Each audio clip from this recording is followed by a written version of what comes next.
안녕하세요. 공지영 전도사입니다. 오늘은 죽음과 죽음의 과정에 대해서 알아보겠습니다. 그럼 시작하겠습니다. 사람들이 두려워하는 두 가지 가운데 하나는 죽음의 신체적인 경험 자체이고, 다른 하나는 죽음과 함께 맞이할 것이라고 상상하는 자각 능력과 의식 존재에 대한 의식의 상실입니다. 죽음을 생각할 때 일반적으로 사람들은 슬픔과 두려움을 떠올립니다. 한결 높은 분노의 단계로 이동하기도 하는데, 그 이유는 죽음의 전체 경험에 대해서 분노를 느끼고 나중에는 불만까지 갖기 때문입니다. 의식 단계 중 사랑의 에너지장으로 올라가면 생명을 지지하고 보살피는 능력으로 헌신하게 됩니다. 그러한 단계로 올라가면 삶과 세상, 죽음을 포함한 모든 것들을 경험하고 이것들을 긍정적인 것으로 받아들입니다. 신도, 이제는 믿음을 주는 희망적인 존재로 인식합니다. 이로 인해 죽음도 해방을 통해 의식이 훨씬 폭넓게 확장되는 것으로 천국이라는 자각의 상태 속으로 들어가는 것으로 인식하고 기대합니다. 죽음과 죽어감의 문제를 다룬 것으로 가장 널리 알려져 있는 책은 엘리자베스 퀴블러 로스의 저서들입니다. 실제로 그녀의 저서는 이전까지 금기시하던 주제를 논의하고 친숙해질 수 있게 처음으로 죽음이라는 주제를 공론화했습니다.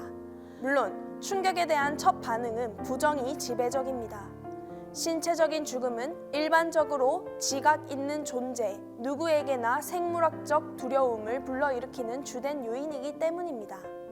그래서 수천 년 동안 죽음을 회피하고 하나의 개체로서 계속 살아남을 수 있는 방법들을 무수하게 고안해 왔습니다.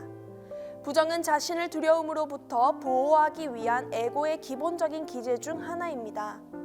그러나 부정을 내려놓으면 에고를 위해 존재하던 소멸의 두려움은 인식되지 않습니다. 이런 두려움은 몸과 자신을 동일시한 데서 생겨나는 것이기 때문입니다. 협상의 단계에서는 마음이 불가피한 것을 지연시키려 합니다. 또 신을 인식하고 신에게 에고를 위해 중재에 나서달라고 간청하기도 합니다. 에고의 자기애적인 핵심과의 대치와 통제의 상실로 인해 분노가 분출되기도 합니다. 영적인 감흥과 자각은 이런 신체적인 단계들을 훨씬 쉽게 밟아 나가도록 해줍니다. 그래서 신과의 관계와 이런 문제에 서서히 관심의 초점을 맞추게 됩니다. 희망과 믿음, 그리고 수능으로 인해 점진적으로 영적인 가르침들에 대한 확고한 신뢰가 생기고 평화를 불러오는 더욱 고차원적인 단계들로 의식이 변화됩니다. 죽음의 과정이 지금은 물론 과거에도 모든 살아있는 존재들에게 일어났던 보편적인 것이라는 인식으로 인해 죽음을 수용하게 됩니다. 상실의 고통을 없애려면 에고가 살아생전에 가졌던 많은 애착들, 특히 사랑하는 사람에 대한 애착을 버려야 합니다. 시간이 지나면 그들도 죽음의 과정에 직면하고 똑같은 운명에 처하리라는 사실을 인식하면 이런 애착에서 벗어날 수 있습니다.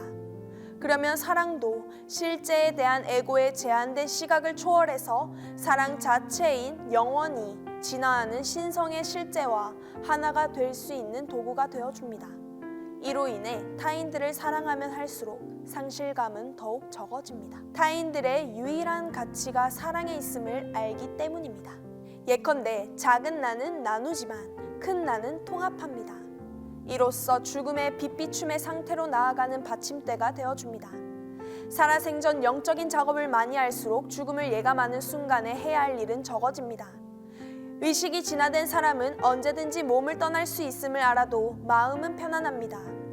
몸을 벗어날 때 우리가 가져가는 것은 본래의 우리입니다. 우리가 경험하는 것도 자신에 대해 기꺼이 알고 인정하고자 했던 것들입니다.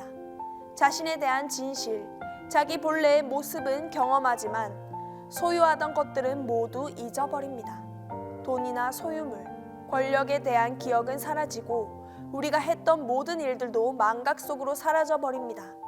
이런 상태에 있을 때 자신이 곧 몸이라고 생각하며 세상에서 했던 일들이 무엇이냐는 질문을 받는다면 아무런 기억도 안 날 것입니다.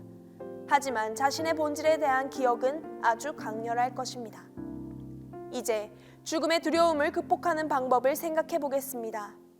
그 방법 중 하나는 자신과 죽어가는 사람들에게 그것이 되어 보는 것입니다.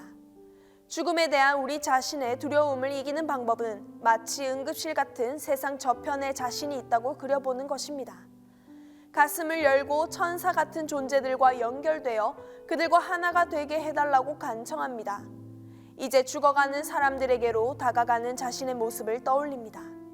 이때 우리는 여전히 신체적인 몸을 갖고 있으며 연민의 에너지를 그들에게 보내줍니다. 그런 다음 연민의 마음을 가장 많이 불러일으키는 그 사람을 그리면서 상상 속에서 그에게로 달려가 무한한 사랑을 부어줍니다. 어느 면에서는 이런 순간이 그 어느 때보다 외로울 수 있습니다. 하지만 그렇지 않을 수도 있습니다. 평생 쌓아두었던 사랑과 부드러움을 한껏 표현할 수 있기 때문입니다. 이런 순간이야말로 사랑과 부드러움을 쏟아주면서 그 사람과 함께 할 수 있는 좋은 기회입니다. 치유의 에너지는 우리의 자발적인 의지를 통해 우리에게서 타인들의 존재 속으로 흘러듭니다. 그러면 우리는 눈앞에서 죽어가는 사람들의 변화를 목격하게 됩니다. 실제로 그것을 느끼게 됩니다. 두려움이 죽어가는 사람의 눈을 떠나고 고통스러운 긴장이 그의 몸에서 사라지는 것을 보면서 우리도 고통이 그의 몸을 덜 나는 것을 경험합니다. 그러면 그는 생명과 사랑의 에너지에 둘러싸인 채 무한한 평화의 상태 속으로 들어갑니다. 자신이 완전하고 완벽한 존재임을 느끼며 치유됩니다. 두려움이나 분리감, 죄책감, 불안은 더 이상 없습니다. 그러면 그와 우리는 함께 곧장 몸 밖으로 들어 올려집니다. 가장 중요한 것은 우리의 무한한 큰 나입니다. 이것은 천상의 영역과도 연결되어 있습니다. 우리 안에 천사와 같은 상태를 인정할 때 긍정의 자발적인 의지를 통해 이 상태와 결합할 수 있는 능력이 우리에게 있음을 인정할 때 이 에너지에 자신을 맡기고 죽은 자들과 죽어가는 자들에게 다가갈 수 있는 능력이 우리에게 있음을 인정할 때 실제적인 죽음이나 죽어감 같은 것은 없음을 깨닫게 됩니다. 몸을 내려놓고 몸의 작별을 고하는 문제에 대해 이야기한 이유도 여기에 있습니다. 생명은 생명을 향해 흐르며 결코 멈추지 않습니다. 생명이 몸을 떠날 때도 우리는 거의 알아차리지 못합니다. 다른 존재들과 함께하는 것에 너무 정신이 없어서 신체적인 몸이 더 이상 존재하지 않는다는 것도 거의 깨닫지 못합니다. 이렇게 신체적인 몸의 경험을 넘어서면 설명하기 힘든 경험들이 다가옵니다. 이 표현할 수 없는 아름다움과 평화의 경험을 위해 우리도 스스로 준비를 해야 할 것입니다. 이상 치유와 회복 11강 마칩니다. 이 강의가 여러분들에게 많은 도움이 되었기를 바랍니다. 감사합니다.